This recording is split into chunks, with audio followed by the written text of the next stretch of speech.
Madam Deputy Speaker, it's tempting to forestall and dismantle now any spin the leader may be inclined to bring up on Scottish education issues, given Westminster's shocking record in that department. But following the leader's outburst against Scotland's health service workers last week, I feel I need to clear up a few things, as Scotland watches her odd weekly rants, as the Scottish press now dub them, with some concern and alarm. So some useful facts for her and Scotland about the Scottish NHS. Health funding in Scotland is at record highs. Staffing levels also at a record high, with far more staff per head than England. The best performing A&E units in the UK, the highest number of GPs per head in the UK. No prescription charges, and still not a single day lost to industrial disputes in Scotland's NHS.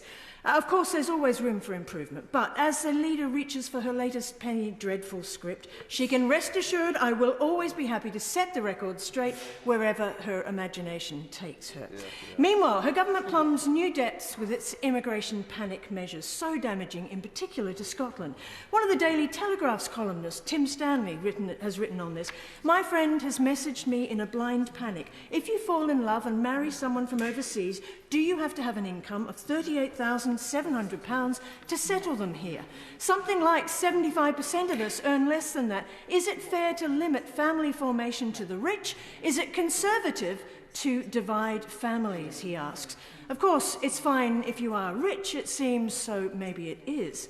If we, our children, our grandchildren, fall in love with someone from another country, as so many of us do on our travels, and I'm living proof of that, unless we can guarantee earnings nearing £39,000, they won't be able to join us here. Cue a further exodus of our young people from these shores to other countries with a more enlightened approach to migration and their citizens' human rights. Even worse, those who've already gone through this process and they thought won the right to live here in peace will have to come up with that figure next time their visa is extended. Shouldn't the Parliament have debated these extreme measures first? Can the leader defend this shameful policy, or is she another of the ministers threatening to resign? Well, I thank the honourable lady. I would ask her to go and have a look at the SNP's record in education. I have spoken about this in the last two previous business question sessions, so I shan't detain the House any longer on it. I think everyone in this chamber is aware of the SNP's appalling record on destroying the education system in Scotland. The only people that aren't are those in charge of it. She raises issues about the NHS and pay settlements, and the theme of her question is really on values and morality. I would ask her, does she think it is moral if a government denied faster NHS treatment to its citizens post-COVID because they didn't want to send them to an English hospital? As I understand that the former Health Secretary made that offer to the First Minister and it was rejected. Is it moral to offer a pay deal, as she boasts, to public sector workers, including NHS workers, without a plan to pay for it?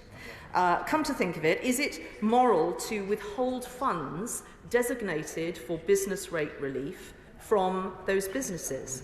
Would she describe it as moral for a government that denied its citizens the ability to have a civil partnership, she speaks of relationships, with their opposite-sex partner for a year, including those who were terminally ill, because they didn't want the UK government to legislate on their behalf? And I'd just ask her to, while she's looking up their record on education, to also just check how many police concurrent investigations there are into the SNP's antics.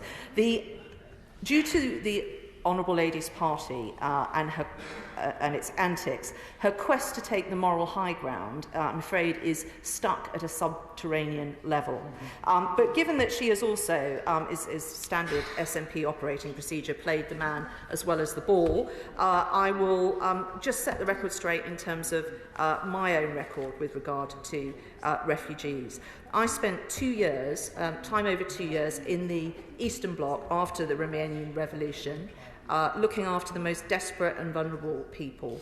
More recently, I've spent time on the water in the Mediterranean and northern Libya, tracking migration and people trafficking routes. When I was in Greece and Italy, I saw how the EU's biometric scanners in its southern ports hadn't been even uncovered and unwrapped, and how Europe's security was being failed. And I've opened my home to refugees. I've been hosting a Ukrainian refugee since May of last year, and before that offered my home to Afghan refugees. I can tell her that this issue is one of the most critical facing our country and the world, and that the global rules on it are broken. I have made it my business to understand how we can fix it. That is our duty, and it will take global leadership to do it, to build those tools, to rewrite those rules. And if we do it, I think other nations would follow. I would ask her to really check what her duty is in this manner and consider supporting our legislation.